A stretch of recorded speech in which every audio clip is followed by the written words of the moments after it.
তিলের খাজা শনপাপড়ি তিলের খাজা আছে তিলের খাজা। এই আঙ্কেল বুঝলাম না কি সমস্যা আপনার। হরে বুঝাবুঝি হর আগে ইয়েলো চল বেটা কি রে? সম্পাপড়ি ধর ইয়েলো এই আচ্ছা, আর রাখো। আচ্ছা এই রাখ একটু রাখ না কি রে বাবা বুঝলাম না তোমরা ইচ্ছে গিলে করো সামি তো আরে আমি হাইন মারা না বেয়ান মারা না বাইরে হানজা দিতে তিলের খাজা আমরা কবার আছেন মিয়া হতি হাতটা চলে আইয়েন। শুনেন আমি আঙ্কেল আমি আপনাকে বলি এই যে বাচ্চাটারে কত কষ্ট করে খাওয়া দাওয়া করে মাত্র শুয়াইলাম, এই যে তিলের খাজা আছে তিলের খাজা এগুলো কই কই যে চিক চেঁচামেচি করতেছেন, এটার কারণে বাচ্চাটা ঘুম থেকে উঠি এই যে আমি এটা কামু জ্বালায় অস্থির করে ফেলতেছে। এটা কোন ধরনের বিয়া দেবে আমার একটু বলেন তো। বাবারে আই যদি অঙ্কা তোমরারে কথা কই হয়তো বা তোমরা মনে কষ্ট যাইব কবেছেন কি হাতে বেছে তিলের খাজা কিন্তু হাতে আন্ডারে জ্ঞান দিবে লাইছে।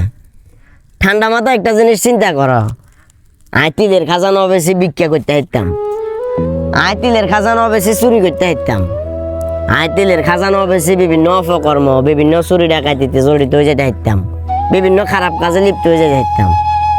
এই তিলের খাজা শনপাপড়ি বেশি আই আর ফ্যামিলি চালাই। তোমার মতো আরেক হোলা আছে আর হোলারাই মানুষের মতো মানুষ করবে না বলে সর্বোচ্চ চেষ্টা করি। আর তুই একটু আগে কি কইছ তিলের খাজা কই কই চিল্লে যে হিল্লে বলি তোমার হুতের ঘুমে সমস্যা তোমার জ্বালার এটা করে ওইটা করে। হ্যাঁ তাইলে তোমরা ছোট্ট করে একটা ঘটনা শেয়ার করি।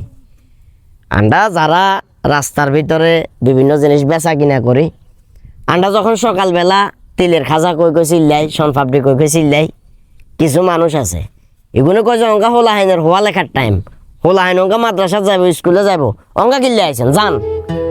যখন দুপুর বেলার টাইমে আন্ডা যায় কই তিলের খাজা আছে শনপাপড়ি আছে, তখন আবার কিছু লোকে কয় অঙ্কা পাত খাবির টাইম অঙ্কা কিনলে তিলের খাজা লই আইছেন যান।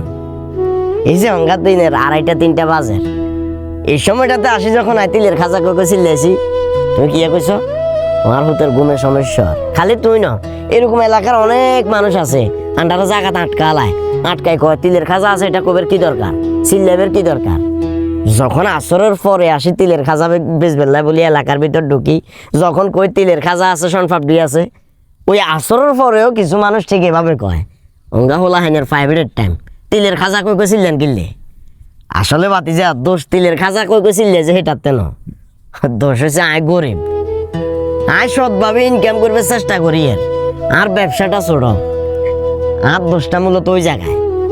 আমি যদি বড় কোনো ব্যবসায়ী হইতাম তাইলে হয়তো আর এনে করে কথা কইতে হারতাম না।